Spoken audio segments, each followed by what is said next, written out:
It is so good to see you popping up everywhere at the moment. Magazine covers, TV shows, films as well, working on films and music, obviously the most important thing for you at the moment. How are you coping with the jet lag if you're flying about? I'm okay. So I don't do this very often at all, but for whatever reason, this jet lag has absolutely knocked me. And so I took a little over-the-counter sleeping pill like 2 nights ago and literally could not open my eyes until like 11 a.m. the next day. So I think I kind of caught up on some sleep there, and I think I'm okay now. How are you dealing with jet lag? Because I'm awful. I'm just really irritable whenever I'm just feeling a bit poorly. And when it's jet lag, it's even worse. How are you? I drink a lot of coffee, and then towards the end of the day, maybe my eyes will get a little bit like red and I'll just get maybe a little like meek. But I definitely try and like, keep a smile on my face and everything and then just have an early night. What about a hangover? What about a hungover Troye Sivan? How does that deal? That's a different story. No, I get really like nauseous and like body aches and also just sad. Like I hate being hungover.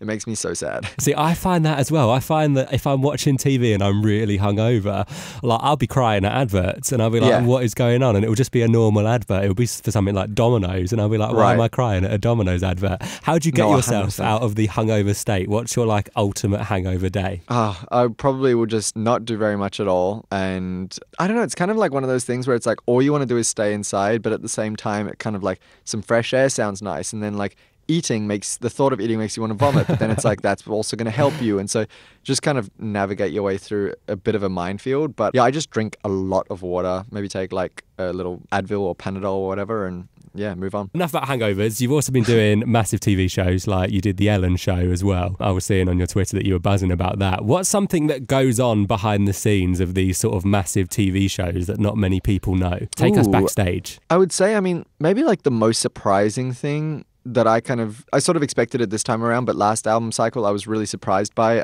is just how, obviously as an artist going in, for you this is like a, first time in a lifetime, like huge dream come true kind of thing. And then you get there and like the cast and crew, everyone is like really relaxed, which feels bizarre. It feels like everyone should be super on edge or whatever. But, and then you think about it and you're like, oh yeah, I guess this is like every day for them. Everyone does this every day. And you'll be standing there, your heart's going a million miles an hour and everyone else is just kind of like chill. So that's probably the most interesting thing about it is that you go backstage and it's very like zen. But sometimes you want somebody to panic with you as well. I find 100%. that if you're properly worrying about something, even though it's good to have these people in the corner of the room who are like, everything's going to be fine, you also kind of need somebody to be like, yeah, I'm terrified too. I feel like that's the best situation. 100%. And I have a good amount of both people, I think. My parents are big, like, panickers. So that's good. And then my team is really good at kind of, like, staying chill. So you've had the perfect mix, the panicking parents and the chill team, exactly what you need. What's in the dressing room at the Ellen show? Or, to be fair, in any sort of TV show that you've done before, what's the coolest thing you found in the dressing room? So Ellen pays for my whole family's Netflix because she gave me a Netflix gift card for 5 years, and you can have a bunch of accounts on there. So my entire family our Netflix is like funded by Ellen. So that's really nice. What else? There's some really nice candles burning always, and good food. So any of your family members they'll be like, oh, whose account are you on? Oh yeah, we just got Ellen sorted that out for us. Yeah.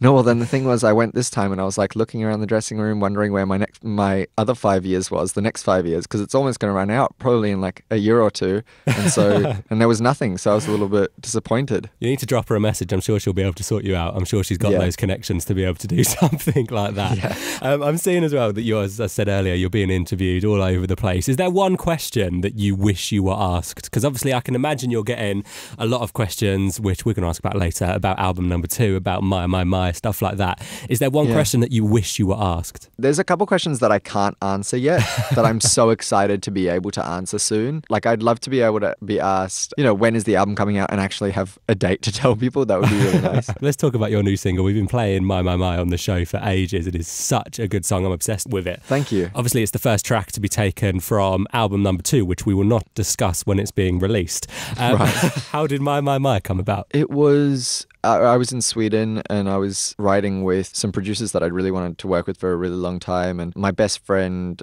Leland, and we write together all the time. And we were there and we were just having like a fun Stockholm trip and went into the studio. And yeah, I knew that I wanted to write something kind of like upbeat because I haven't done a lot of that in the past. And I knew that I wanted to explore that on this album. And kind of the track came first. So, you know, this groove that just made me want to dance really, really hard. And then the phrase my came up. And then it was just about figuring out, you know, what that phrase kind of like meant to me. And for me, it was just like such an exclamation of something. And I wasn't even sure what, but it, you know, whether it be like joy or relief or like whatever, it just felt like the thing that you say when you're overwhelmed and kind of don't know what to say, you know? Yeah. And so, I just wanted to write this really kind of big, happy, anthemic love song over it. When you go into the studio, is there kind of things that you need around you to make sure that it's the perfect studio session? Like, do you have any sort of lucky charms, in a sense, that you bring in with you? Not really. I bring poetry books in so that I can kind of like, you know, find some interesting words and phrases and stuff. I'd say the key ingredient for me is a good amount of breaks, because I can't make myself think if, like, you know, if I'm trying to force it, if something's not working or something, or a lyric's not coming and we're sitting there for like an hour, I end up just getting kind of like frustrated or stressed that I'm not, you know, that I can't think of it kind of thing. And then it just makes me a way worse writer. So if I'm struggling, you know, even slightly, majority of the time we'll go for a little walk, go get some sun, because often studios are really, you know, dark and kind of cold. Yeah, of course. And so, you know, you leave, you go outside, get some sun, go maybe get some food or something like that, and come back, and normally it pops right into place like 10 minutes later. So yeah, take a lot of breaks. The secret is take a lot of breaks. So how long are you normally in the studio for, like for each session? Oh, probably like maybe 8 hours a day or something like that. And how many breaks do you reckon is the perfect amount? I'm going to show this to my boss and say that it applies to any sort of job. So how many breaks? I would say, I would take a little break like every hour. That's solid. So maybe 8. Yeah. Okay, and that's the Troye Sivan endorsed break system. Yeah. Okay, cool. That is going straight to my boss after this. Nice. We need to talk about the video for My. The dance moves are solid. They are an amazing dance, like just an amazing dance routine. Please tell me that that's how you dance on a night out, like that passionate. That's exactly how I dance on a night out, and that was the goal, was to capture, like, I know how it feels when I dance. I didn't know what it looked like. You know what I mean?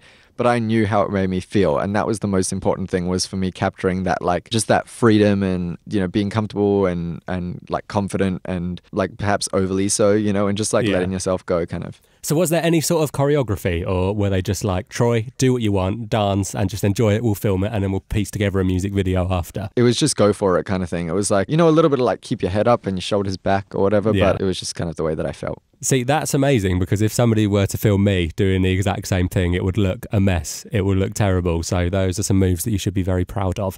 Oh, well, thank you. What's the best night out you've ever had, talking about those moves on the dance floor? Is there one night out that kind of sticks in your memory? I have a very good time when I go out, because I don't go out that often. And so when I do, it's like kind of like the stars have to align a little bit for me to make it out to like a club or something. You know, I have to be with the right amount of people, like a good group, you know, and we have to kind of end up at the right place. And then as soon as I'm like 2 drinks in or maybe 3 drinks in or whatever, and all of those things kind of come together and the music is like good, then it's like, you know, I have the best night every time. What's the song that takes it to a whole other level? If you're on a night out and you're kind of having an okay time, what's the song that kind of takes it over the threshold and suddenly it becomes a really good night? Ooh, that's a good question. I mean, I like music that I can sing along to. Like, you know, as much as I like doofy club music, I really want to be able to sing along to some pop songs. So it's probably something like super gay, like Vogue or something like that, that'll really kind of get me going. So we're going for Vogue as the song that will take the night out to a whole other level. I'd say so, yeah. I love the fact that this interview started talking about hangovers and we've ended talking about a night out. I know, I don't even go, like I said, I don't even go out that much. I seem like a real party animal.